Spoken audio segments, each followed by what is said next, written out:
Not only do adults have near-death experiences, but increasingly, it has become recognized that children have near-death experiences as well and leave their physical bodies. Recent studies have shown that people who have had near-death experiences when they were very young develop extraordinary abilities and experience many paranormal phenomena. Medical doctor Melinda Greer is one of those people. So I was somewhere between 4 and 6. I wish I could tell you.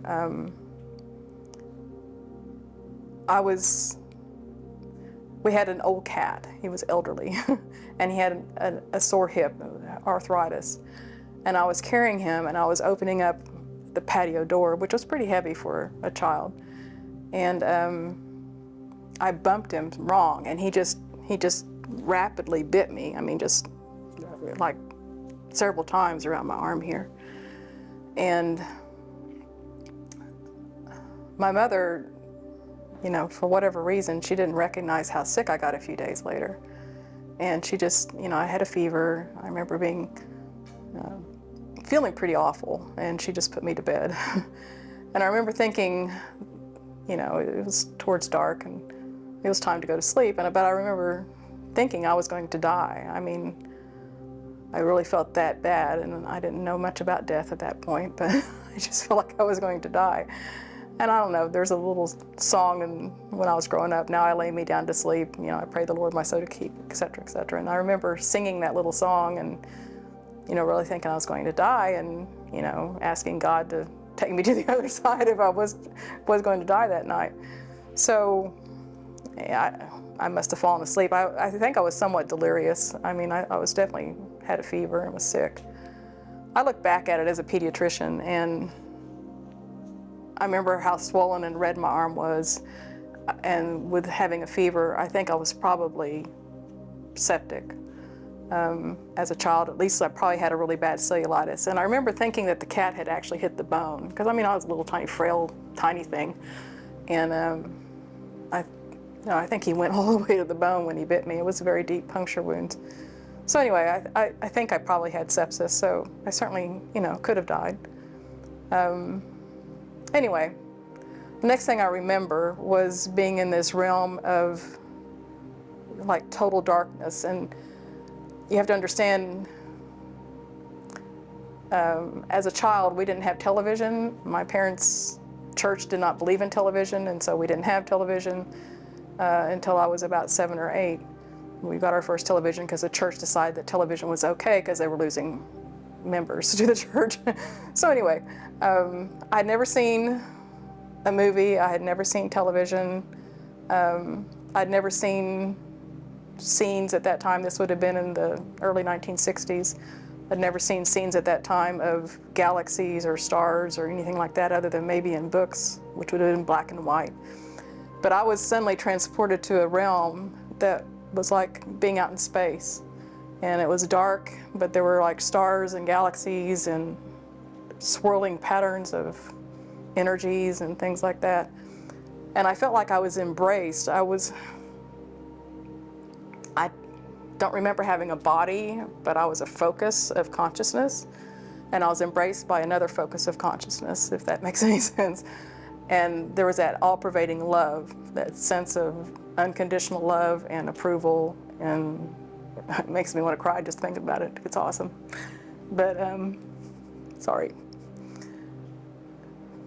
we don't get that too often in life. But anyway, this all-pervading love that was showing me the wonders of the galaxies and the universe. And eventually it became time for me to have to go back to life. We decided to travel to the mysterious Ouachita Mountains in Oklahoma and Arkansas to meet with and learn about Dr. Greer's NDEs and incredible contact experiences. This journey led us to never-seen UFO footage, and the alien abduction of 2 people. So now I'm going into the light. The investigation also involved a direct encounter with the most sought-after alien technology, antigravity.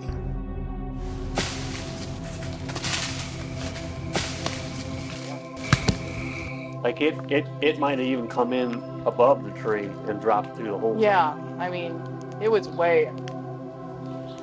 Now that's impossible.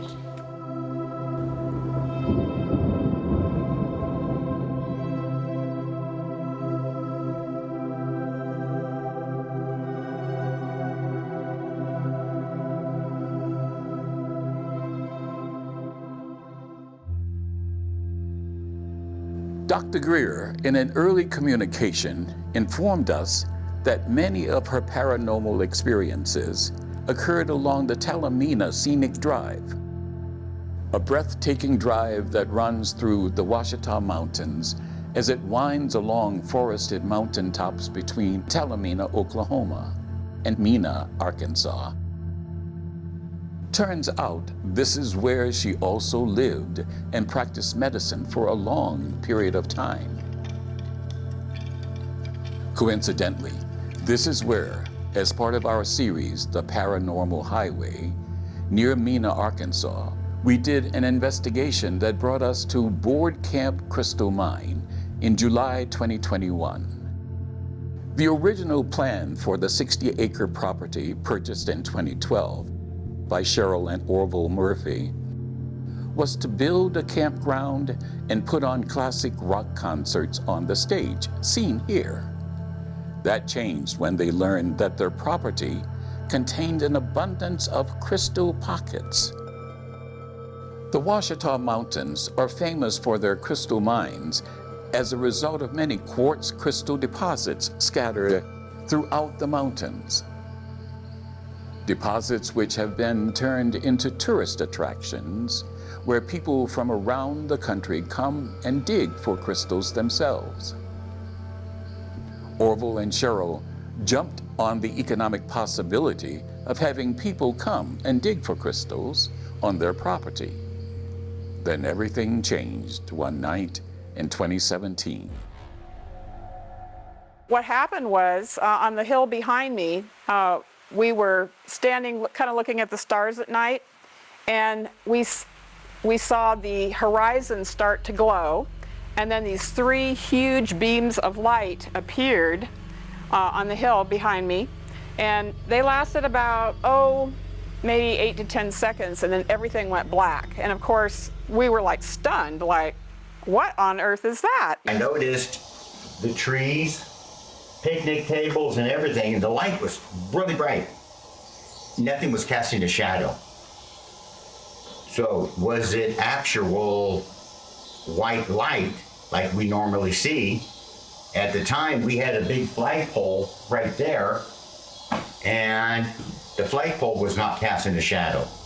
So that is what first caught my attention. It wasn't so much the big lights. Everybody's going, oh, at the lights, but the thing that really got my attention is there's no shadow.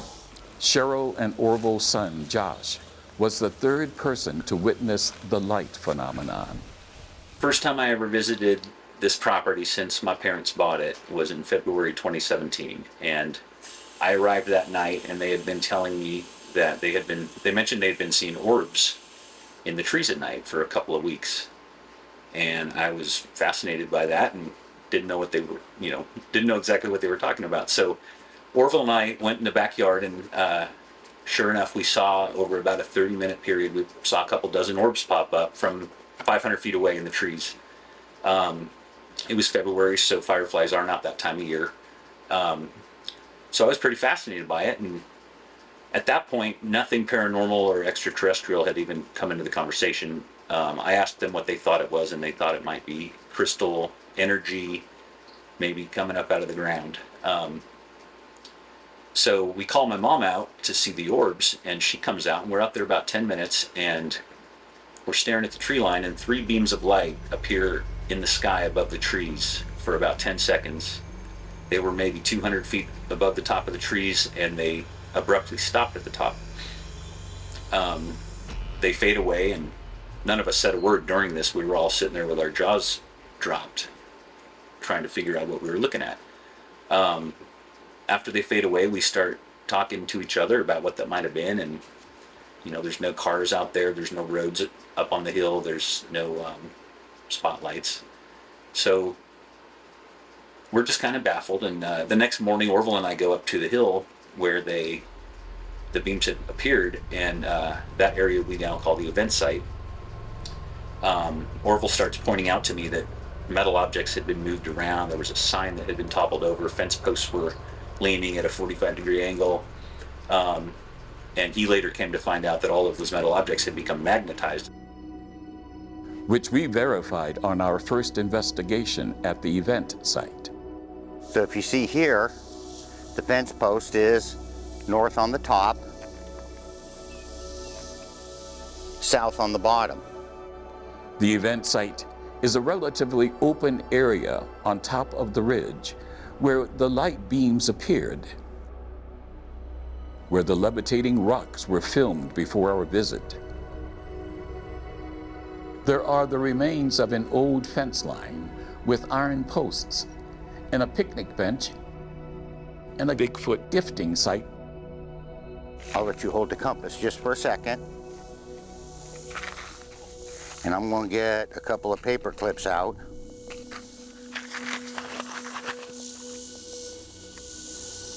Paper clips always do this. Okay, so as you notice, there's no movement in the paper clips.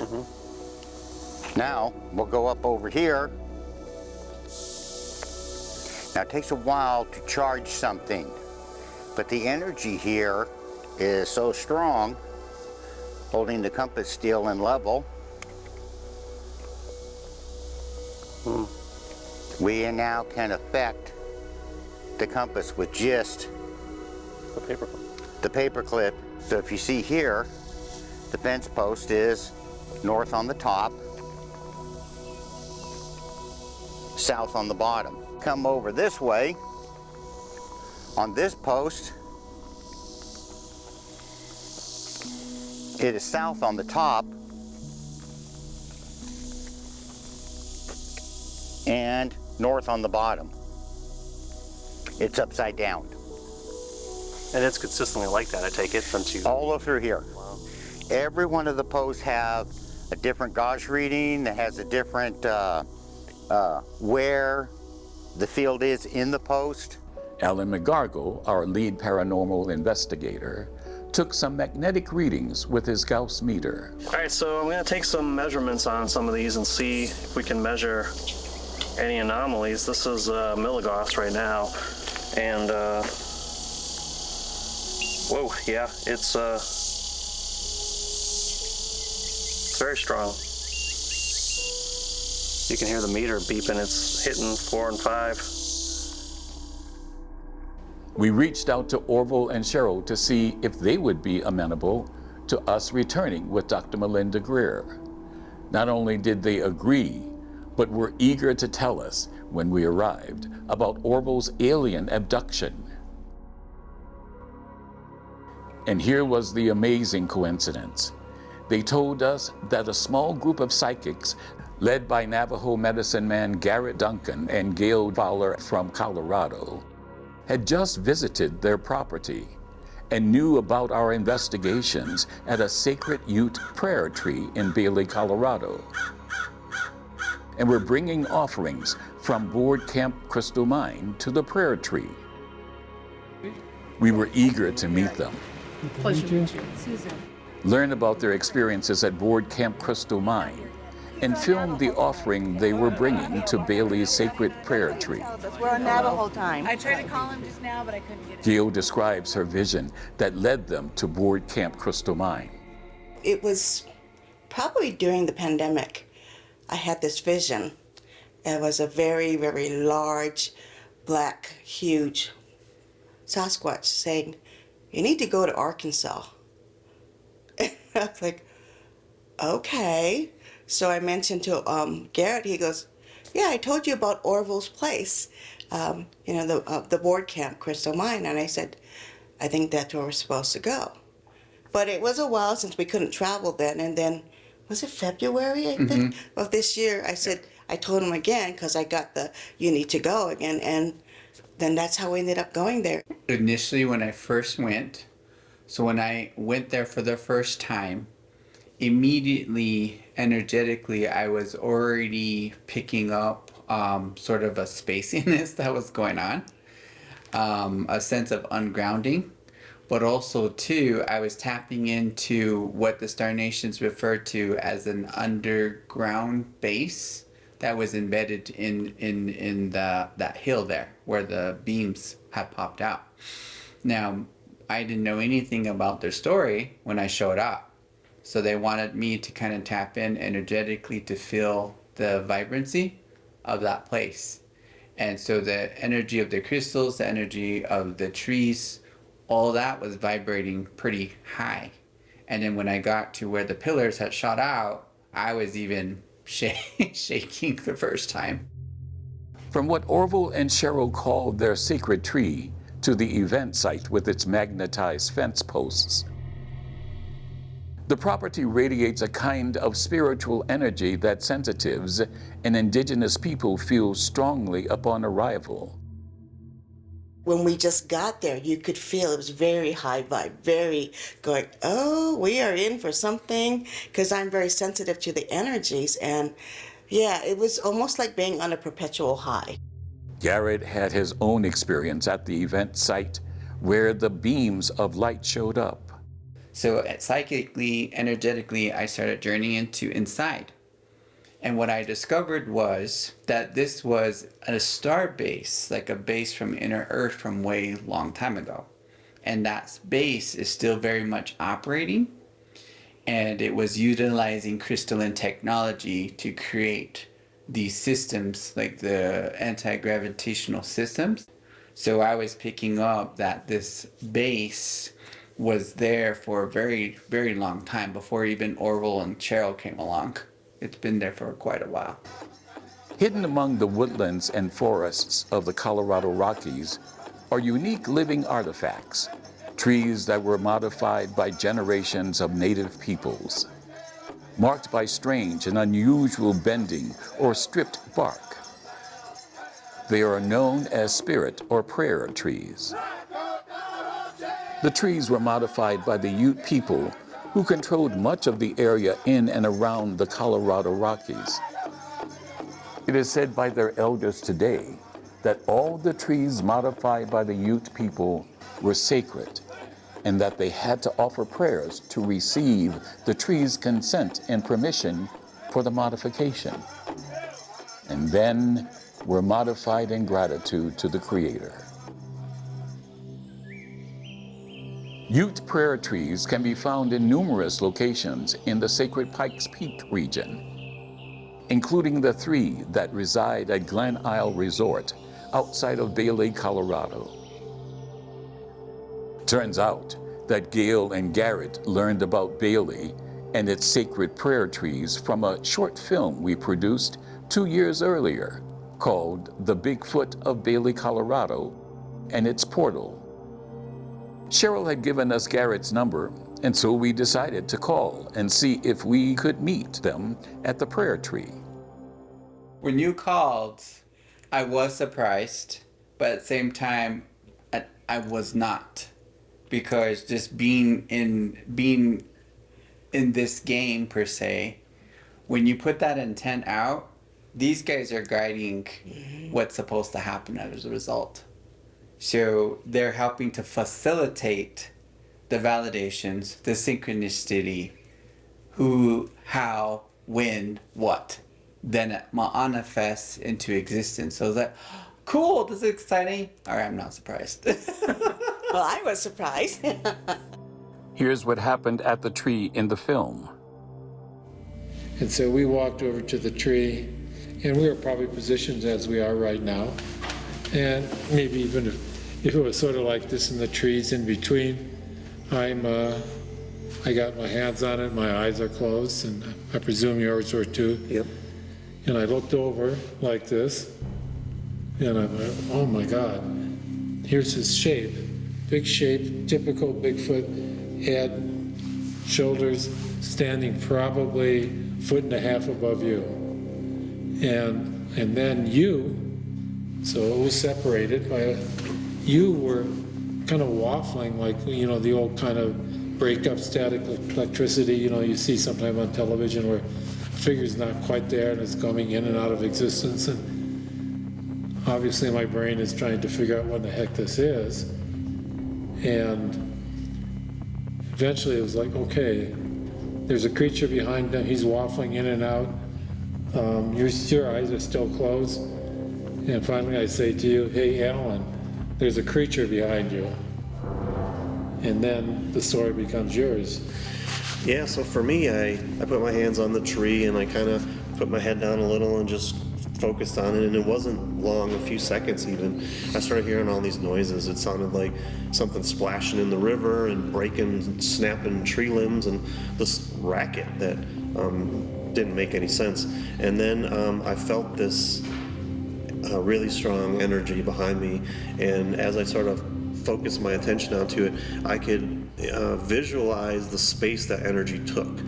I couldn't, I didn't turn around and look at it, but in my mind I could tell, it was the shape of this giant figure, and it towered over me, and it was right behind me, and I could just feel it very strongly, the presence of it. And I just remember I kind of opened my eyes and I was looking at you, and right at that moment you said, "There's a creature behind you." And I was in such disbelief that you would say that, because I hadn't said a word about anything yet, that all I could do was just lean forward and just say, "What did you just say to me?" And you said, "There's a creature behind you." And all I could think to say was, "I know." But it said you need to go to Arkansas. So Garrett... We met Gail and 3 of her fellow psychics and were joined by Jim Myers from the Sasquatch Outpost at the resort on a crisp Saturday morning. Calling him, he goes, "Well, we can go and see Orville." Gail described how she found the prayer tree on an earlier visit. I heard about the tree, but I don't know where it's at. Yeah. And it was snowing and really didn't want to walk around. And I just went to the tree near our cabin, and I just said jokingly, I said, "Okay, grandfather tree, tell me where that tree is."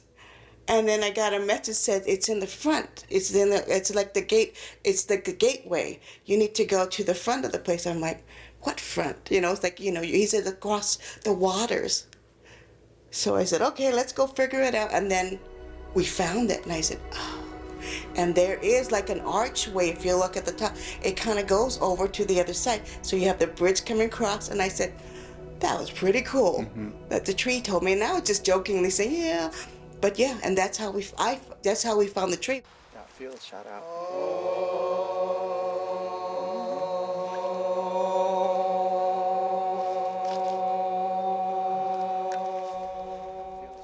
Three culturally modified trees have been confirmed by a Ute shaman on the Glen Isle property. As the group tried to connect with the most physically modified of the 3, it became clear that it seemed to be least spiritually activated because it had no stripped bark to gather medicine and receive offerings. Perhaps it served some undiscovered purpose. Garrett led a few people up to the second culturally modified tree that also had stripped bark. However, Garrett felt this tree was a sentinel or pointer to something sacred. So even though it's modified, but this part right here is the arrow that goes through. So usually a lot of times I'll stand right here and just kind of feel into it, and you can see way over there, there's another tree. There's a V tree like this, and there's a frequency that is shooting through. And so when I first approached, it hit me right in the third eye, and this part just opened like this. So that also lines up. Sometimes there's another tree down there somewhere. So you had to kind of have to pay attention, start looking around beyond just your normal peripheral or your normal vision. So one thing that I noticed about this alignment, across the ways on the cliff, you see that weird bent shaped tree? Yeah. There's a hook. So that says to me, look how it's lining up from this angle. If you stand right here, see how it's hooked into that hook? So that frequency is coming down through this way. So it's aligning with this part. Like this part's becoming an arrow now with that hook across the waist.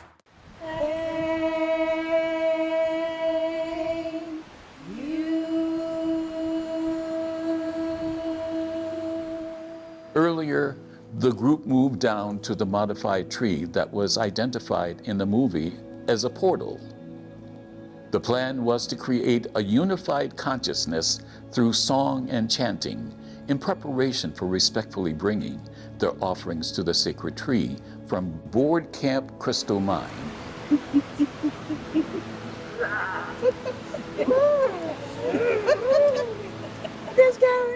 Then Garrett arrived with offerings for the tree and Bigfoot.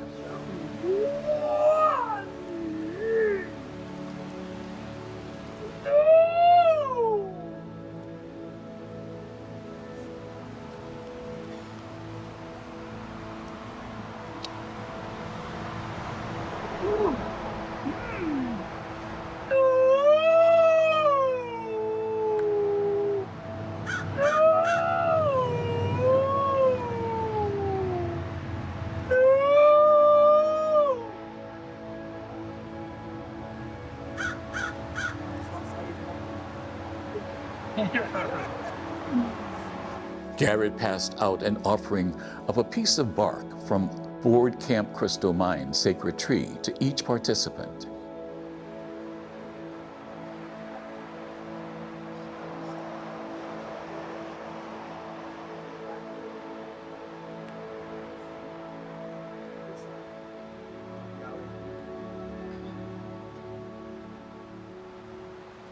Yahweh, Yahweh, Yahweh, Yahweh, Yahweh, Yahweh, Yahweh, Yahweh, Yahweh, Yahweh, Yahweh, Yahweh, Yahweh, Mitwitchkinitche Sabe, Yahweh, Yahweh, Yahweh, Dakino Hatua Anishnave, Yahweh, Yahweh, Yahweh, Then he poured some water from Board Camp Crystal Mine at the base of the tree. Izumi Gabaway, Yahweh, Yahweh, Yahweh, Yahweh, Yahweh, Yahweh, Yahweh, Yahweh, Yahweh, Yahweh, Yahweh, Yahweh, Yahweh, Yahweh, Yahweh, Yahweh. Before the ceremony, one of the camera operators asked Gail what she felt from the sacred tree. The energy within this tree, there's a Native American woman. I'm not familiar with the tribe, so it could be Ute in the area, but there's something about, she started the sacredness of the tree. And so she called in the elements, of course, then the Sasquatch, the Squatches, the Bigfoot, whatever you want to call them, they joined her with that. So they're part of this tree. When the ceremony was over, Alan and Ron went back to the sacred tree as they had done 2 years before.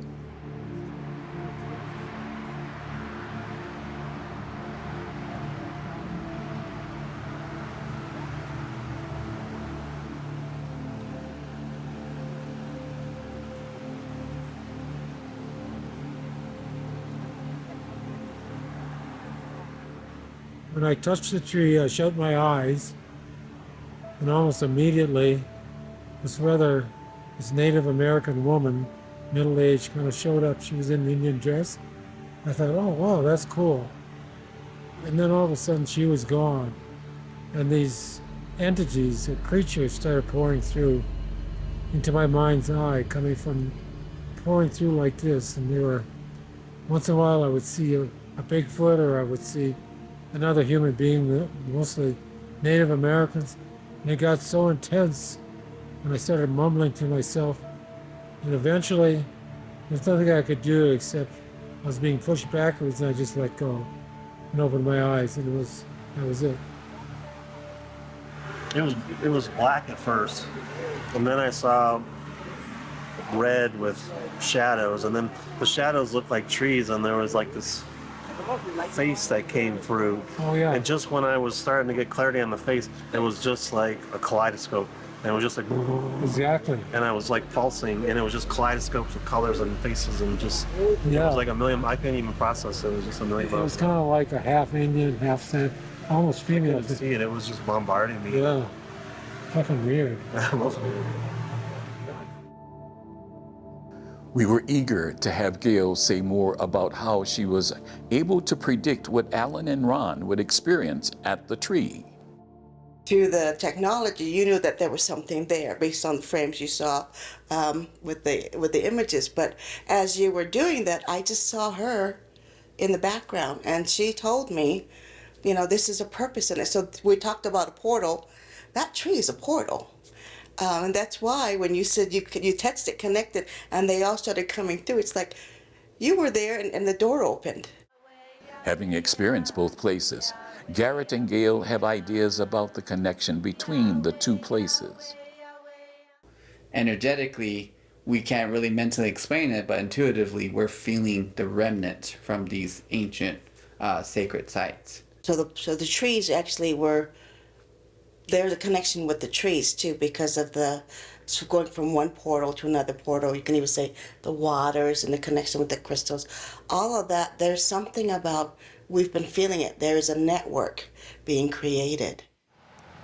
We decided to bring an offering from Bailey to board Camp Crystal Mine. We were excited to see if we could confirm the Bigfoot and portal connection between the two places.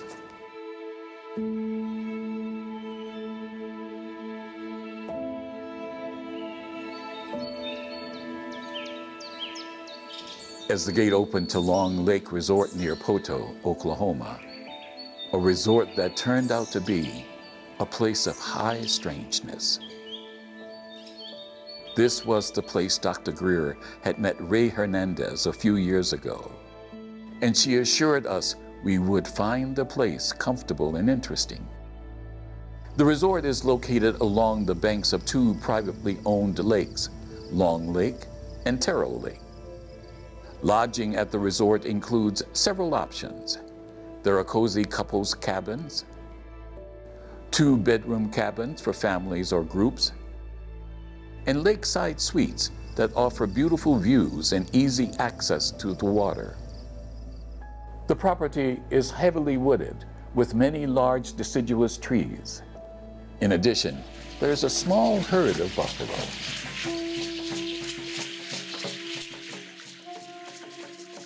Nearby is ancient spiral mounds, part of the Great Mound building culture from 800 AD to 1450 AD. The site was a place of religious rituals, gatherings, and ceremonies that were crucial to the spiritual life of the people in the region.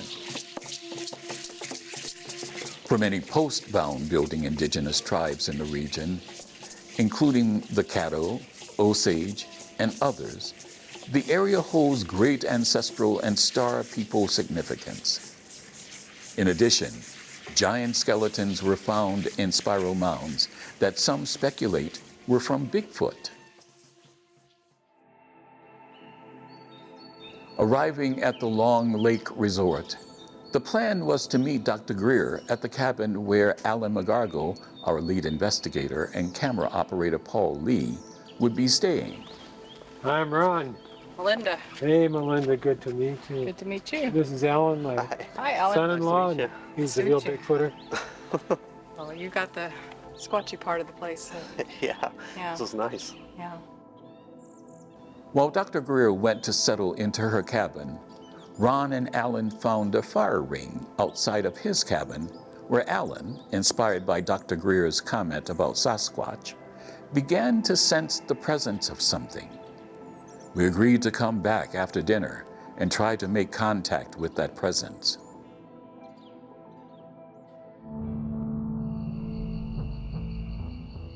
As darkness fell, casting an awe-inspiring veil over the resort. The group eagerly converged around the fire pit.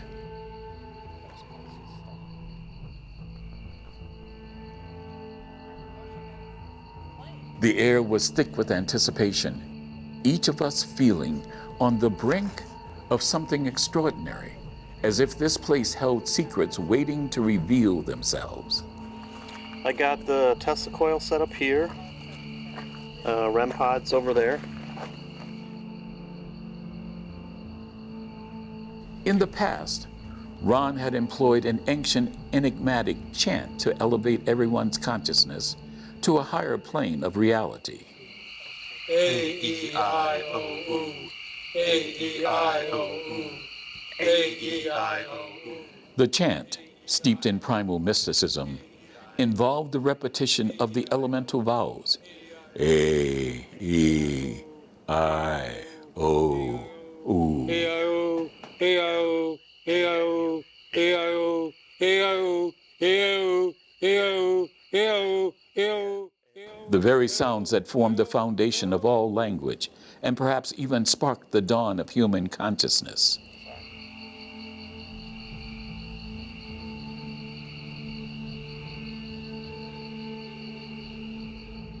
After completion of the chant, everyone sat in meditative silence, one with the sounds of nature.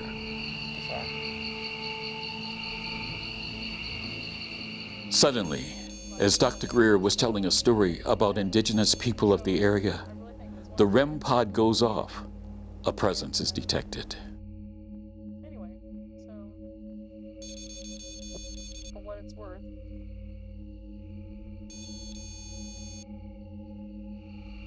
Do you know what that device is? It's a REM pod. Alan excitedly engages with the presence. Is there someone there? Can you step forward and touch that antenna? Okay, can you back up? Can you back up? Back up. I see you, back up, thank you. Can you do it one more time? Can you step forward? Okay, back up, thank you. Dr. Greer follows Alan's lead. Are you wanting to communicate with us?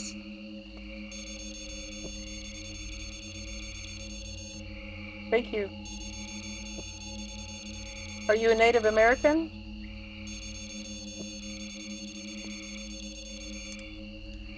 Was this once your land?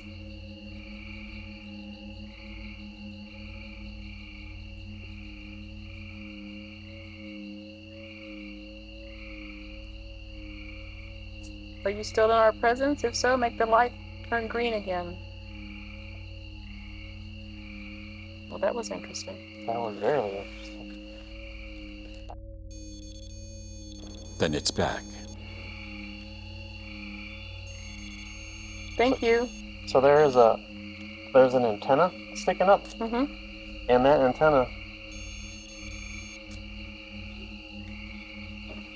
antenna puts out a low EMF, low radio signal. Mm-hmm. And if you get close enough and interfere with that signal, it makes the lights and the sound, the tone.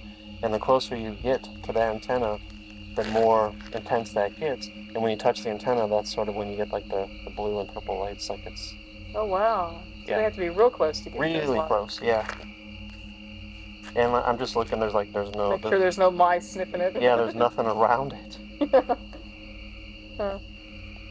That's fascinating.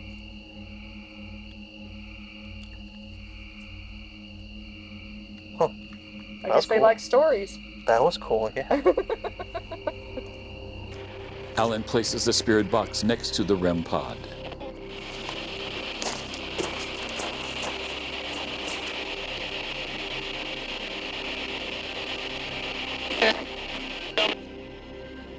Then Alan brings the Tesla coil closer. Does that help? Almost immediately, a voice seems to say, Alan. Can you touch me?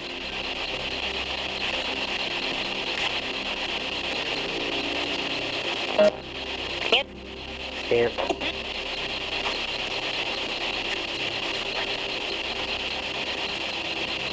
Are you hearing the physical?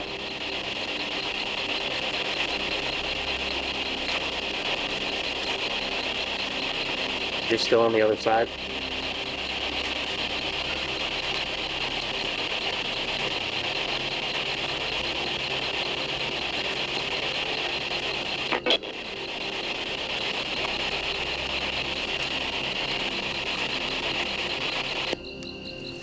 Interesting.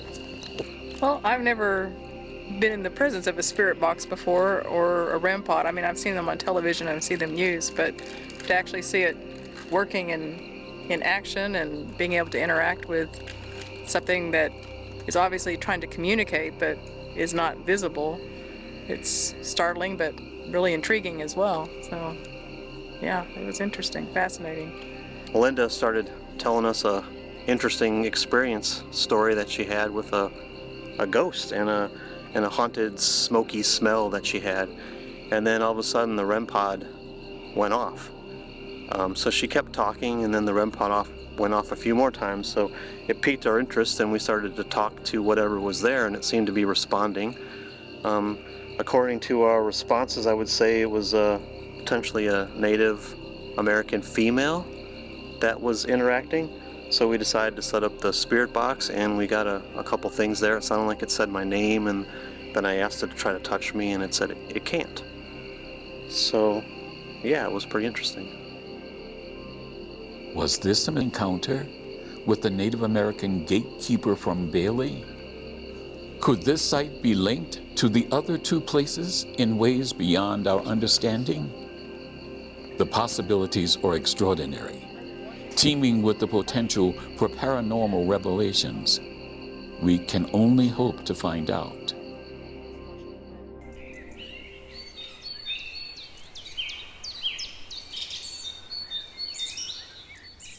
As dawn broke over Long Lake Resort, we gathered in the cabin next to the fire ring to make plans to visit the places where Dr. Greer had her most anomalous contact experiences.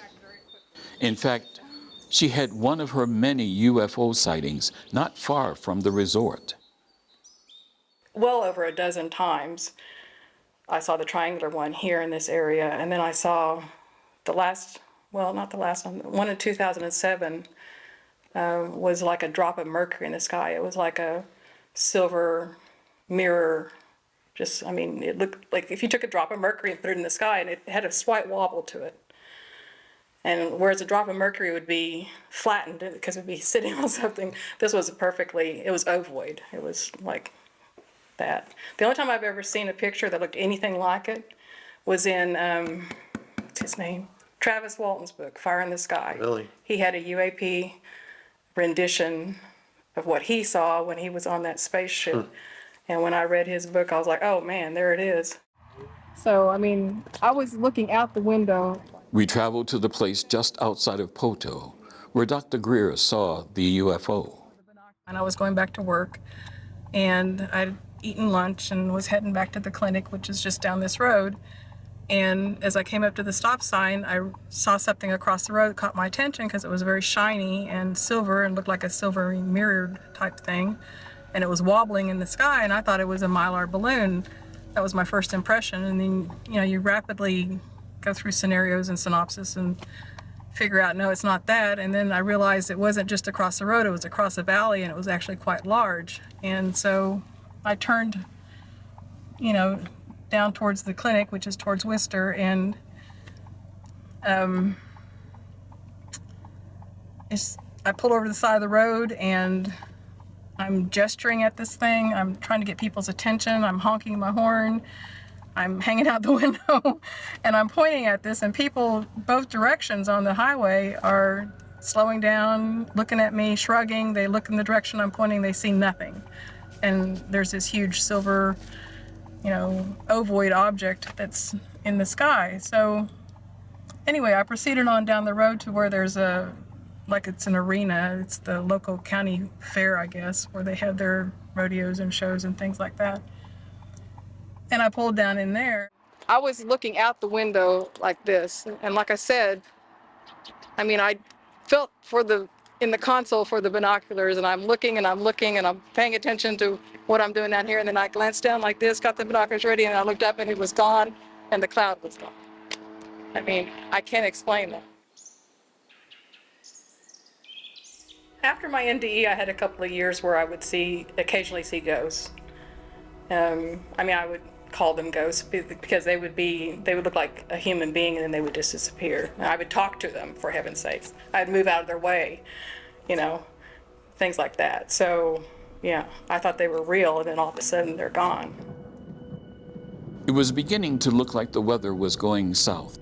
So we packed up and headed to the Talamina Scenic Drive, where Dr. Greer had two of her most profound contact experiences.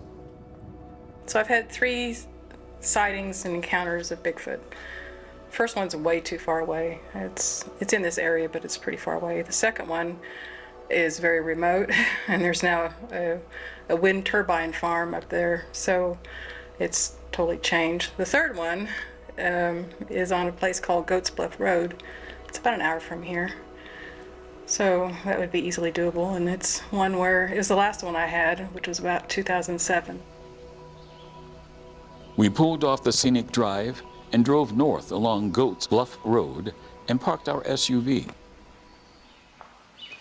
So Alan and I was right about in this area when I had my second Bigfoot encounter. And the situation was, it was towards twilight. It was, you know, the sun was going down but wasn't down. My husband had gone jogging in that direction. There's a low water bridge right over there, what we call a low water bridge in Oklahoma. It was flooding at the time. There was water moving over the concrete. And I had gone this direction. Just down the bend in that road is a place where I could go up next to the creek very easily without stepping on snakes, and was able to get there. So I was coming back from there. I was going to meet him. The car's right there. And I'm walking up the road and I'm kicking rocks. And I'm just kicking rocks and thinking. It was a dry, dusty day, not like today. And I got to about right here and I glanced up at the vehicle, and there's this big, tall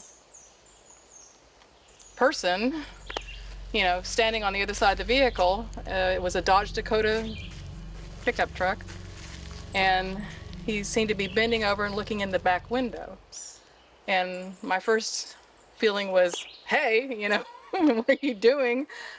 And then I took in the situation and realized he was huge, and I kind of wanted to stay quiet because I didn't want him to notice me. Right about that time that I'm looking in there at this person looking at our vehicle, he suddenly there's this bang on the top of that outhouse, and that startles him, it startles me.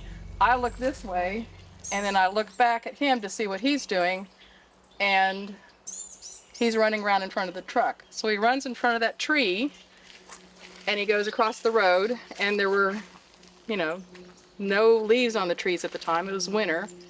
He went up that bank there like it didn't even exist, without any kind of transition and stride, nothing, just went up it, and then he seemingly just was gone. But that was the third time I saw Bigfoot, and that's what cinched it for me, that I had no doubt that they exist, and, you know, that they're a part of our world. I don't know what their part is, but I'm a believer, and I used to be a total skeptic.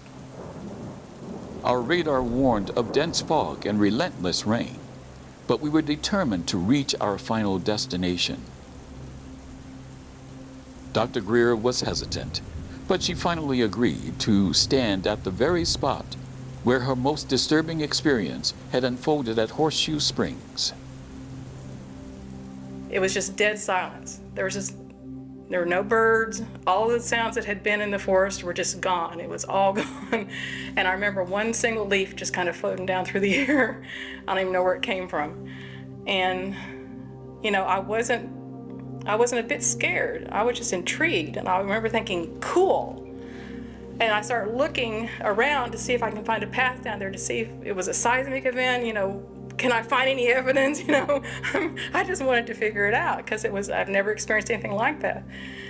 And all of a sudden, it's hard to explain this, and I've really not talked to very many people about it because it's so disturbing, but over here, above the trees, I could sense, and I don't know how I could sense, but I could sense two presences.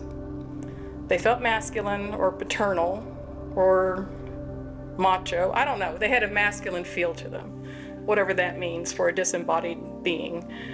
And they were aware of me, and they were, I can't say discussing because there were no spoken words. They were communicating about me. And for whatever reason, I was able to be privy to that communication, although it was nonverbal, there were no words. I could just feel their emotions. And the one on this side, because there were definitely two distinct ones, he said something, conveyed something to the effect of, she's impossible, okay? And it was a sense of, the thing is I was given the gist of the meaning of the thought. It wasn't, there were no words, there was no English involved. It was a thought, it was with emotion, and it was a sense of exasperation and pride, and I don't know, it was weird. But the thing that disturbed me was I was like a lab rat. Okay, we don't, as human beings, we don't think of ourselves as being a lab rat or something to be scrutinized. We think we're the top of the chain, right? But this thing, they were discussing me or communicating about me, and it was not a pleasant situation because it was like if you had a particularly bright horse that could count numbers or something, you know? The fact that they hadn't scared me was unexpected to them, but it was the one that was responsible for me in some way. I have no idea why, but had a sense of ownership, responsibilities, I don't know what, but a sense of, you know, I don't know, training. Was I trained by them? I don't know. Anyway, that one, you know, I don't know. The whole thing was just bizarre. But it was so disturbing that that's when I just turned around and walked away and got in my car and left.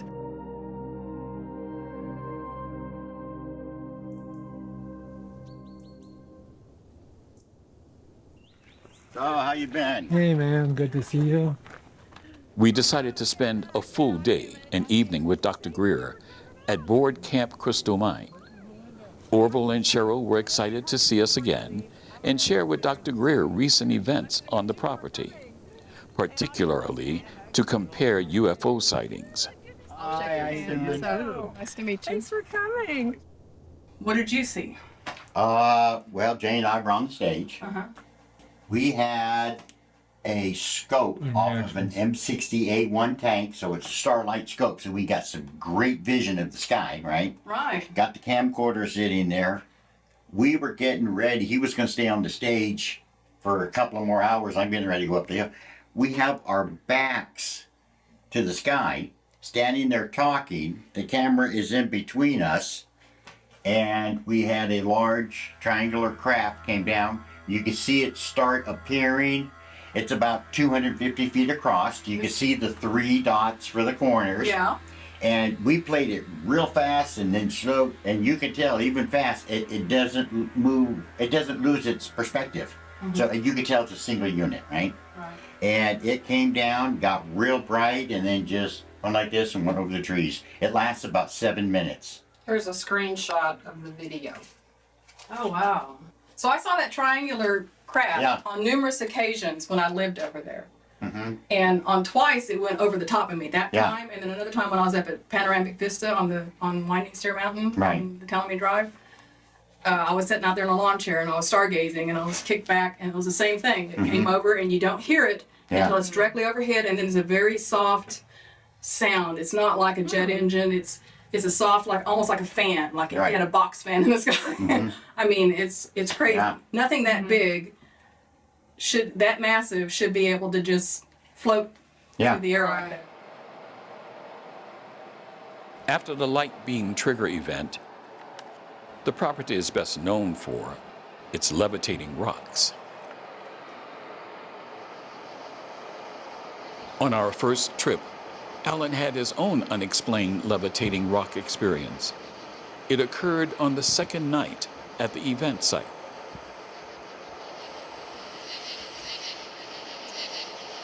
I've been chasing answers, and I don't even know what I'm looking for answers for. So I need help. I need guidance. Almost immediately, Alan got his wish for contact. He felt an unseen, strong presence beckoning him forward. I was just sort of at the event site, and Orville said, "Ask what you want." So I'm like, I came here for contact. So I just started sort of talking to it, and then it just, I don't know, just sort of that gut feeling that something's just beyond where I can see, just on the other side. So that's why we walked to go around behind it, because that's sort of where I felt like I needed to go. Then it happened.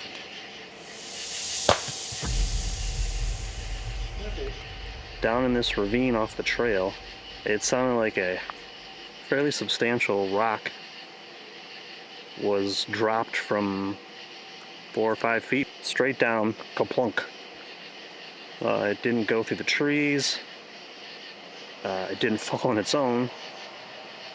Something did that.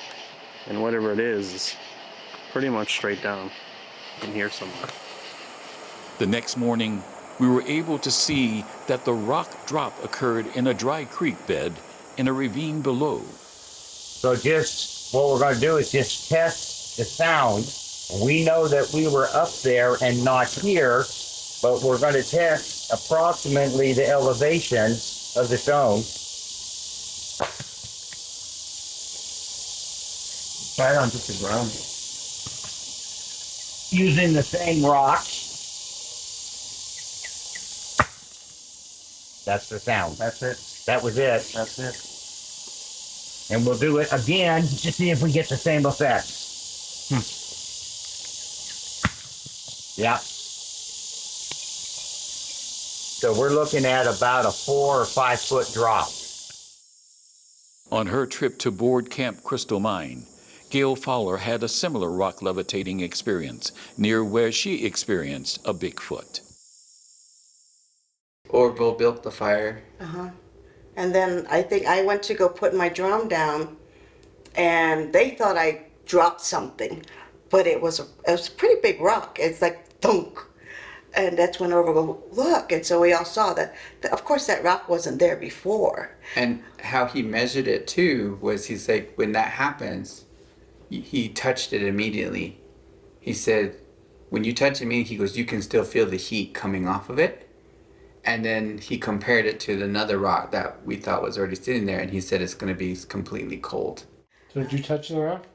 I did. Yeah, you did. Yeah. She was the closest one to it. So I'm like I said, I'm very sensitive. It's like ooh, it was just like shaking. I could feel the energy. It says, that's not a normal rock that was just sitting here. And you can tell, you can tell if a rock's been there because you can see like when rain or something kind of digs it. No, it literally just got there.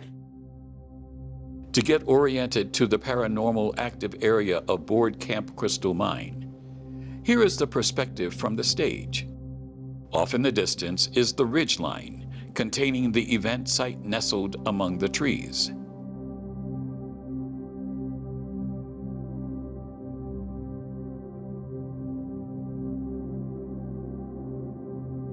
And here is the road leading up to it. Now, taking the perspective from the event site, we can see the stage. Moving forward, we catch a glimpse of the road leading up to the site. And here's where Gail had her felt sense of a Bigfoot next to the sacred tree. I call it being hijacked because the Sasquatch just came in and started talking. I am a channel, but normally they knock or saying, excuse me, can I speak to you? This one wasn't. So that was, it kind of put a bow on why we were there. And he did say to help reset the land because there's a lot of activity with people coming in, a lot of electronic, all of these things that were kind of shifting the energies there. The first act of our investigation here was to ask Orville to lead us to the hallowed tree. With reverence in our hearts, we brought offerings from the Bailey prayer tree, tokens of our humble respect and intentions of goodwill. We sought communion with the enigmatic presence that dwells within the ancient depths of Board Camp Crystal Mine. Okay. Okay, so they brought with them a piece of bark from another sacred tree to this sacred tree, and we're going to leave it as an offering at the base of the tree. And remember, Crazy Horse said, after 7 generations, we will all meet under the tree of life, and we will become one people again. So here is our offering to join the two till we can become one again.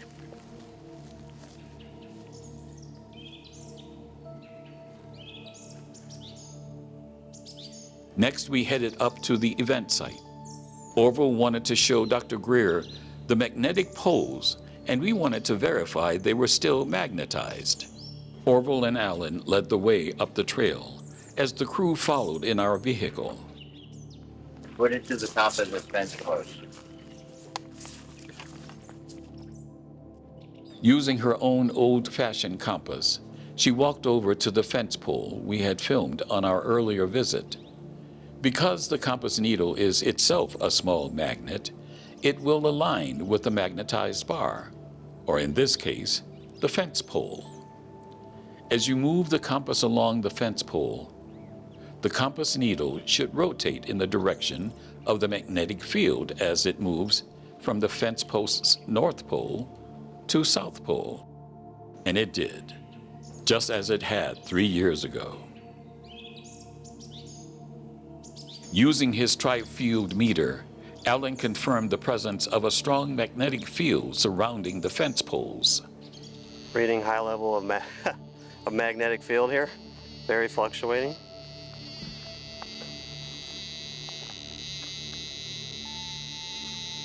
And it's like pulsing, Yep, waves. pulsing, It yep. doesn't, it's not a fixed field. Nope.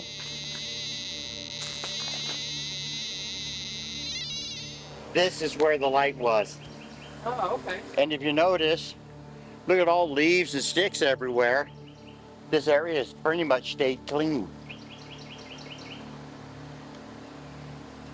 So this is where you ran into the light? That's where I went into the light. What Orville was referring to is his alien abduction. We were eager to hear all about it. The abduction event was recorded on 2 security cameras on December 27, 2023. Here we can see Orville and Jason Head around the fire that they lit to coincide with a worldwide meditation event.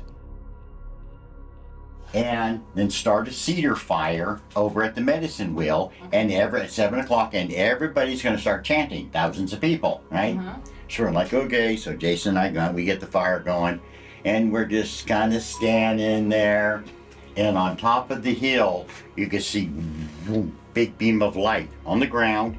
Actually, by the time we got up there, because we ran up the top of the hill, this thing is about 2 foot off the ground. It was about 8 foot across and maybe 100 feet tall, and just stopped at the top. Stop. Yeah. The other participant in the abduction was Jason Head. We met Jason on our first visit to Board Camp Crystal Mine. Jason was instrumental in developing the crystal digging operation on the property, but was now working in Little Rock. We did a Zoom interview in his truck.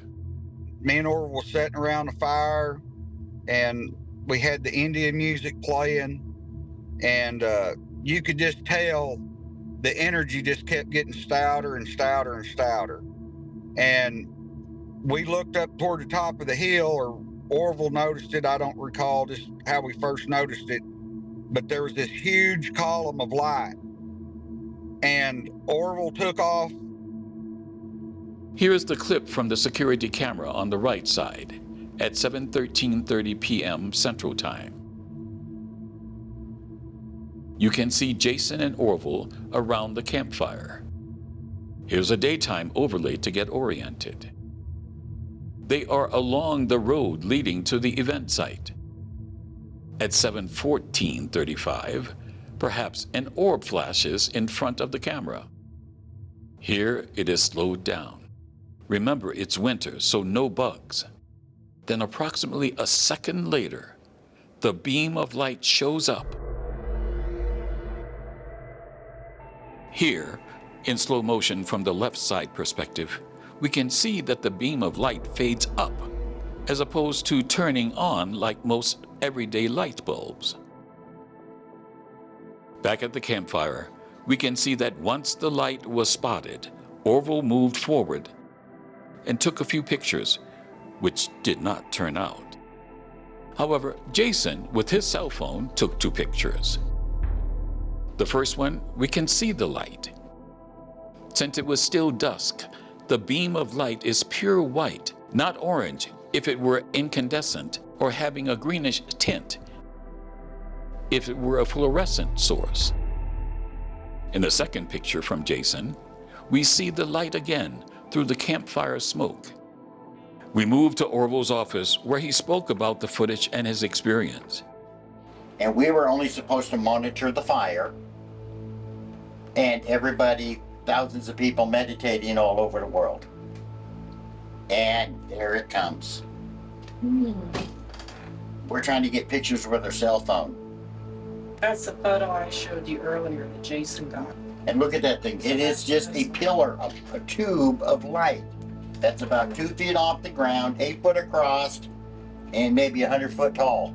But if you notice, it's insane bright, but it's not lighting up the forest. Right. That thing should be, everything should be lit up as bright as it is. And it's not, there's just a little glow in the trees. Campfires lighting up the trees more than anything. Yeah. And look how bright that thing is. And you gotta remember, it's close to 400 feet away from the camera. So you're seeing it at this point. Oh yeah, we're standing here trying, Jason trying to get pictures. Remember that picture I Then- showed you earlier? That's what Jason got. So trees were blocking it. Oh yeah, it's in the tree line. Cause remember I said, look, there are no leaves on the ground here. And now I got a lantern, it's electric. Get it on and I'm on it. Look at him go. I'm like Roseanne Barr going for pizza, okay? And you will see I stop right here, just as I make the turn. I stopped, set the lantern down to turn my video on.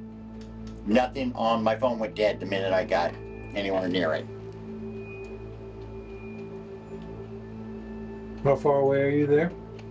That's where you go up the hill and make the turn.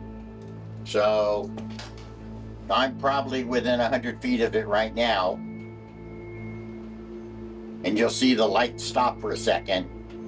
Now Jason is yelling at me going, don't go into the light. And that's why he's waving like he's trying to flag down a train. Yeah.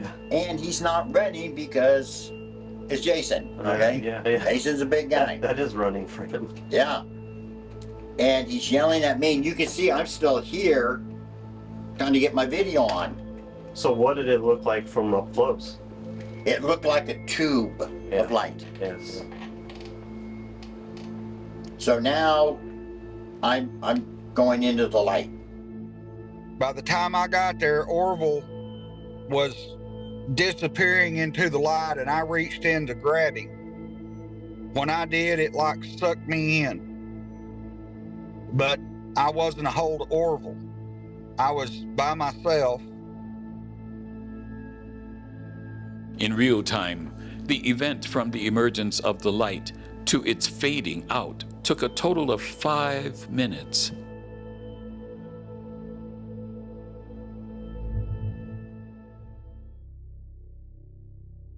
After the 2 men entered this beam of pure light, they were dropped off approximately an hour later at 2 different locations. Here's what they recall about the abduction. Note that Jason's report resembles a near-death experience. It was a strange experience. There's no real way I can describe what went on while I was in the light. I just remember seeing all these vibrant colors, and it was like I was moving 1,000 miles an hour. through a dead space. It was like it was free floating. It was like I could nearly see myself in this tunnel. And it was like I was in a vacuum. There was no sound. It was just the light, just these flashes of light that I recall. I remember saying I could see fluorescent spaghetti all over the ground. Okay. I remember seeing, if I look straight up, it's pitch black night, but it's the clearest night you see every star. If you look down, it's daytime. Okay? And there's people standing, tall, skinny people. Okay? They look human to me. And they were standing there, and kind of in a collective voice, you could hear, "You can't be here." Then, a little bit later, and time is kind of irrelevant, you know? So, then a little bit later, I heard a single voice say, "Mark him." And I felt something grab my wrist, and I felt a ting on the back of my left hand, right? And I pulled away, and as soon as I did, that's when I was out in the woods.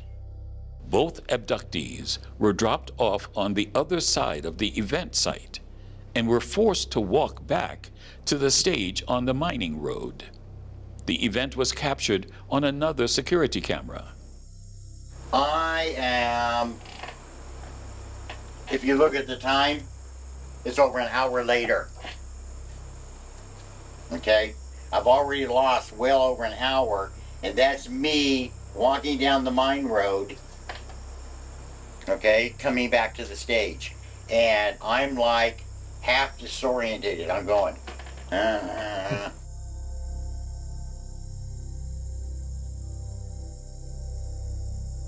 still trying to get I recognize things, but I can't think and comprehend clearly. Yeah. And I couldn't even hardly speak.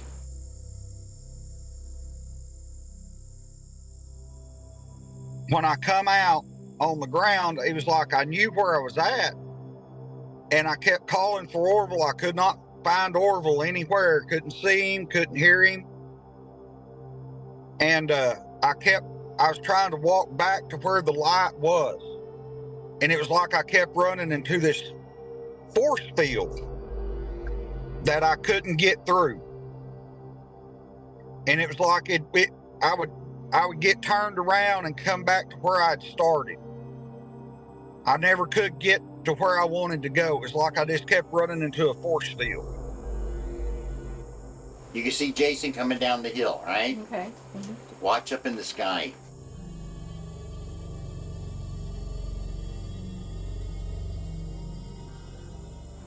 Yeah. It looks like a plane blinking, but it's not. There's trees in the way. Because it quits blinking. It's like an orb or something followed him down the hill to make sure he was going to make it. It was like after like the second or third time I tried to walk like I wanted to walk, it was like I felt this being beside me, and I turned around to my left, and it was like the outline or a figure of what I'm going to say is Bigfoot, Sasquatch. And it was like it was sticking its hand out and motioning for me to go toward the road, and like herding me. Like it never touched me that I know of, but it was like it was forcing me to go a certain direction, like it was herding me to go a different direction. And I remember the features on its face it was like a slick, worn, weathered, dirty leather. And its eyes were this real brilliant red color. And I wasn't scared. I wasn't worried about anything. It was just like, this is where you need to go. I'm helping you kind of deal. And when I come out down on the road, I kept hollering for Orville. And Orville finally started from the stage to come get me. And I remember it was like I knew everything that was going on, but it was like in a different sense at the time. Look up here. You can see here comes that light again. And it's like,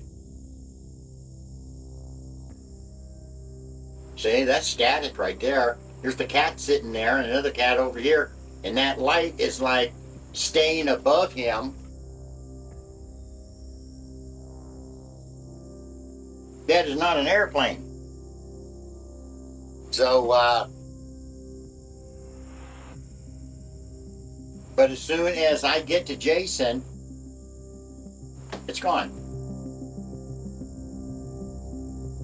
Finally, Orville reached Jason and helped him down to the stage.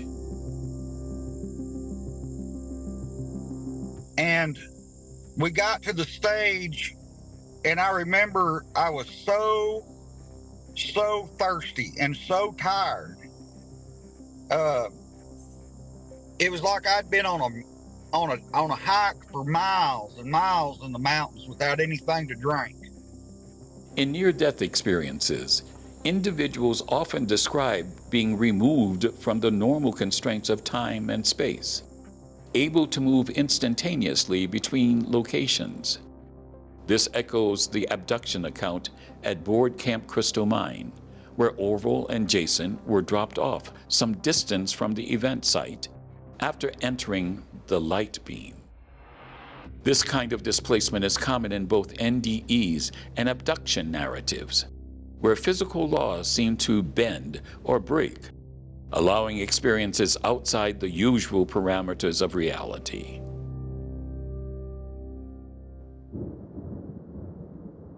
As dark rain clouds began to gather ominously on the horizon, we suddenly felt the necessity to return to the event site one last time. We all jumped into the SUV and drove up to the event site. We are just at the event site here, right behind the camera. It's 8:21, Sunday, June 2nd. We've had a few little exciting things, but nothing's panned out just yet. There's a light sprinkle of rain that seems to come and go here, but so far it hasn't chased us into the car. We're just waiting for darkness to set in. We've got the REM pod set up right behind the camera. We got the Tesla coil over here. I got a chest-mounted camera in case I have to run after something. While we waited for darkness to set in, Dr. Greer took out her dowsing rods and experimented with the magnetic fields produced by the fence poles. Ooh, it's repelling it. Do you see that? It's repelling it. Okay, let me bring it out here. Oh, that's weird. They're like an alloy. They're both copper and there. Now it's sticking to it. Did you see it come in? Uh-huh.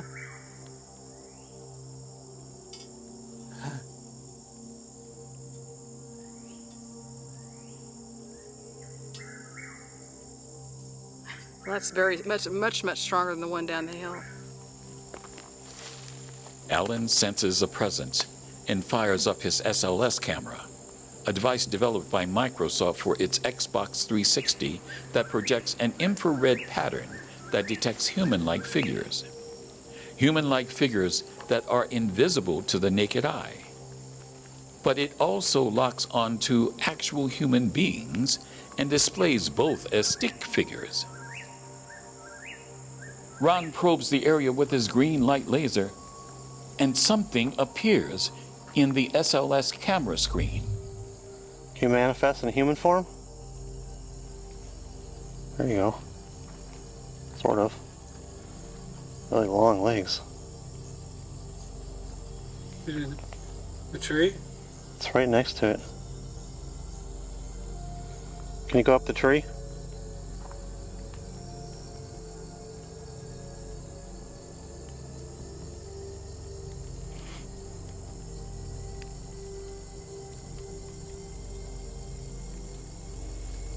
Ooh, you talked about crawling. Did you see it crawl? I saw it for a split second.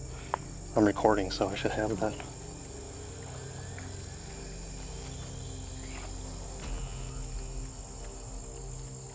Still seeing it? Nope. Not crawled away. Bring it down to towards the base of the tree. There we go.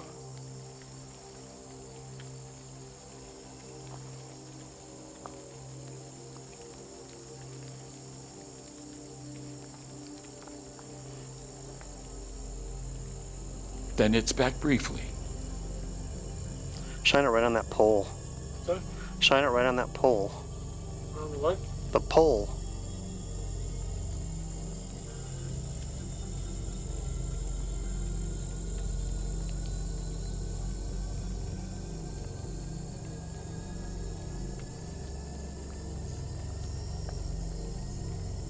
You want to walk up there? You think it's next to this slanted pole? Or Right in, it's like, yeah, it's like right in front of that pole. Ever the intrepid investigator, Dr. Greer walks up to where the entity is appearing. It's flipped. It got real low and went behind you. What's back here? Yeah.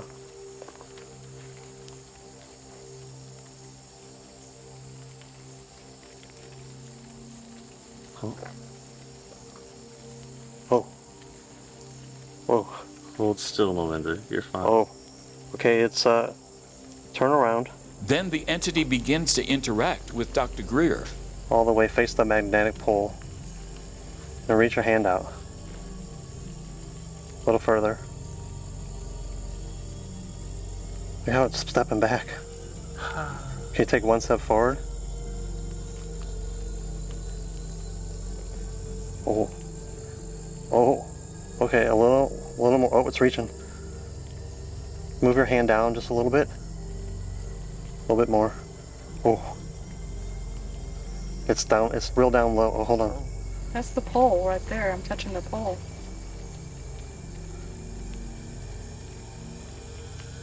It's underneath that. It's gotten down real low. Oh. It just punched out. Did Dr. Greer just interact with the Bigfoot aboard Camp Crystal Mine or some other phenomenon?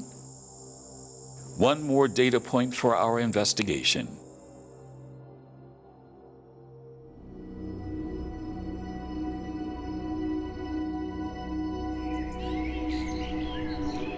On the last night, we drove back to Paul and Alan's cabin. We felt that something extraordinary was about to happen. What occurred was so extraordinary that the next morning we needed to discuss it. Yesterday, it rained a lot, and we didn't know what we were going to do, and for some reason, we decided, well, we might as well just come back here. The rain had stopped, it was cloudy, and just sit around the campfire pit again. And we sat around for quite a while. And it was humid, cloudy, as I said. And then, once again, for some reason, you did what? We kind of brought out the REM pod and Tesla coil again just to see if we could duplicate, the first night here. And we weren't really successful. We had a couple little blips, but I mean, it was meaningless. It could have been a mosquito or something that flew in there. During the first night, we had an interaction using the REM pod. Can you step forward and touch that antenna? Okay, can you back up? Can you back up? Back up. I see you, back up, thank you. Can you do it one more time? Can you step forward? Okay, back up, thank you. And also got a few words from the spirit box. Can you speak again? Do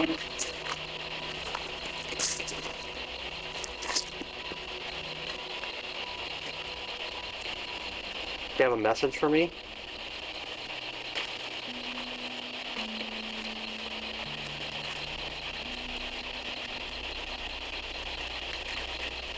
Can you touch me?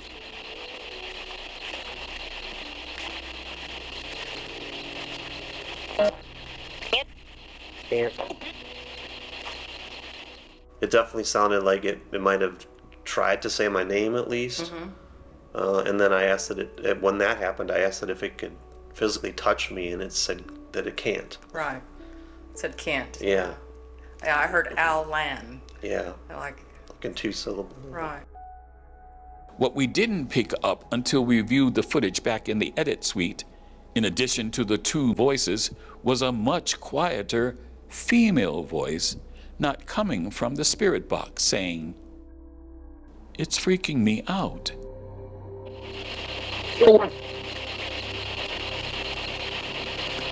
Can you speak again? There was nobody else around, and Dr. Greer has a strong southern accent. Was this what's been called an electronic voice phenomena? Can you speak again?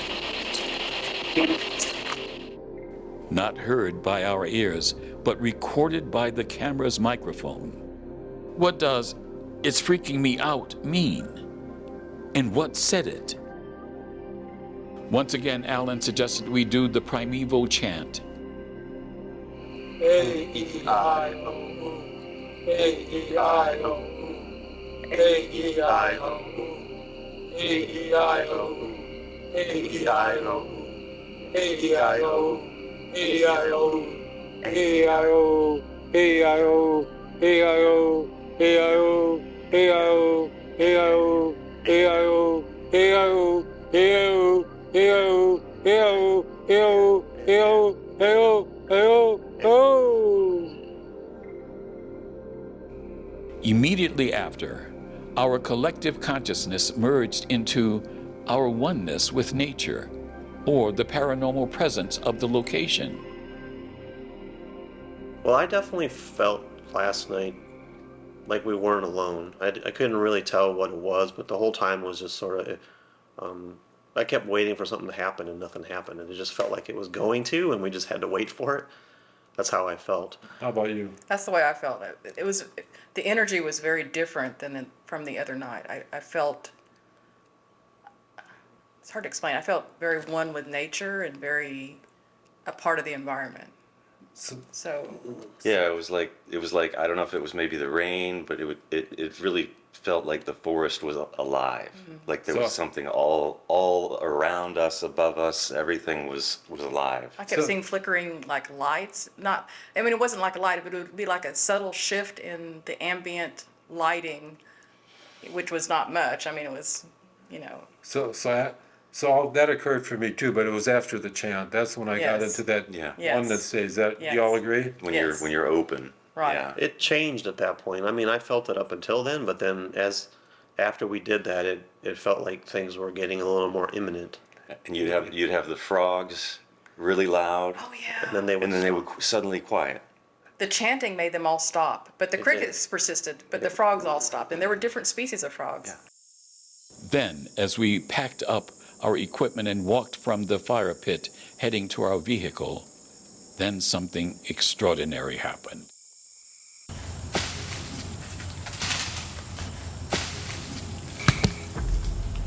When we got up from the camp, I was first. You were behind me, pretty close behind me. To your side, yeah. Yeah, and then I think Paul was a bit. I was heading towards the cabin. So you were kind of headed towards. You were kind of heading the different way, and then Being the old guy, I was lagging behind. Yeah. And so, from my perspective, all of a sudden, very loud crashing in the trees.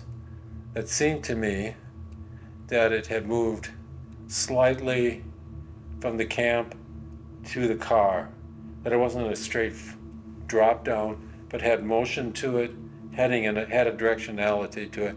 I did not hear a thump. And your perspective? I would have had my back to it because I was about to unlock the cabin door, and what I heard was a very dense thunk, and I was afraid because it's been raining all day. I was afraid that somebody had slipped and taken a hard fall. I just heard this dense thunk.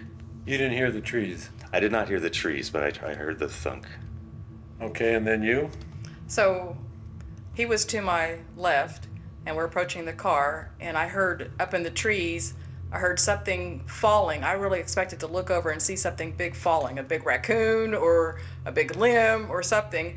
And of course it's dark and we don't have a light on, but I mean, I really expected something within 10 feet of me to be falling down through the trees, and it seemed to hit a couple of branches, and then it hit the ground and with a thud. And I mean, I felt like it was something that had some weight to it. It wasn't just a minor twig or branch or anything like that. It seemed to have some weight to it. But it hit multiple branches. I really, I expected to see something big over there. So. Then Yeah, so, same. You could hear it. You could hear the leaves rustling, branches moving. You could hear it kind of ding, ding, ding, ding, bouncing off of things, crashing down. It probably hit the ground about 6 feet in front of me, and I felt it. Oh wow. And heard it. Yeah, the ground moved. It was a thud. And none of us had lights, and it was pitch black because the sky's all overcast, so there's no stars or moon or anything. So Paul kind of veered over, and he had a headlamp on, and that was the first light we got on the scene. And I expected to see a really substantial branch, and there wasn't. You were expecting to see like a natural branch that had just That's what it sounded like, the way broken off the tree and fell. Yep, you were expecting to see a big branch laying on the ground. It was, yeah. And then I saw this chunk of wood, and I was like, I think that was it. And we approached it, and you picked it up, and seemed to think that it hadn't been there during the rainstorm. Yeah, and it had some pretty good weight to it. Yeah. I think it's oak or hickory or something. Yeah, It's a hardwood. yeah. I actually took the chunk that we found and inserted it into the chunk of that stump, and they fit. And it was actually a chunk of you could see the flat part at the top, and then it came down and actually came out to an old part of a root. So it had like a handle on it. The trees were actually a little bit off. I mean, it had to have come at an angle through the trees. You know So what I that mean? was my sense, that it come from an angle. Yeah. It was an arc. Yeah. Yeah. So I think we're all in agreement this was impossible, right? Yeah, either that chunk of stump levitated itself into the air, or something came and grabbed it and threw it up there, which would have happened right in front of us. But we heard no footsteps. We heard nothing that indicated there was anybody out there but other than us. Oh yeah, so for sure. And it was completely silent out there. Yeah. There was no breeze. It wasn't raining. No rain, no Yeah. wind, no anything. It Nothing. was still. Yeah. Other than the crickets and the frogs, there was nothing. So what is the connection between these three places? The simple answer is that they're all paranormal hotspots, places of high strangeness. But the connection with Dr. Greer's near-death experiences reveals a greater possibility. And I was embraced by another focus of consciousness, if that makes any sense. And there was that all-pervading love, that sense of unconditional love and approval, and it makes me want to cry just thinking about it. The experiences at these three locations and the typical elements of near-death experiences can be tied together through the themes of interdimensional contact. I remember seeing, if I look straight up, it's pitch black night, but it's the clearest night you see ever start. If you look down, it's daytime. Okay? And there's people standing, tall, skinny people. Okay? Transformative light phenomena. Encounters with non-human intelligences. And the dissolution of physical boundaries. So if it would have been if that was it, and it was a human, you probably would have pick it up here, come around here, and then flip it up. Would you agree? Right. Yeah. And throw it way up. Way up. Way up. These shared elements suggest that these three sites might act as portals or energetic nexuses where individuals, whether consciously or unconsciously, cross into realms like those accessed during near-death experiences. I just saw her in the background, and she told me, this is a purpose in it. So we talked about a portal. That tree is a portal. And that's why when you said you texted, connected, and they all started coming through, it's like you were there and the door opened. Both types of experiences challenge our understanding of reality and open new dimensions of perception, consciousness, and spiritual transformation. hopefully leading to the formation of a new worldview for future generations that allows for the fact that we are all deeply connected in a greater truth.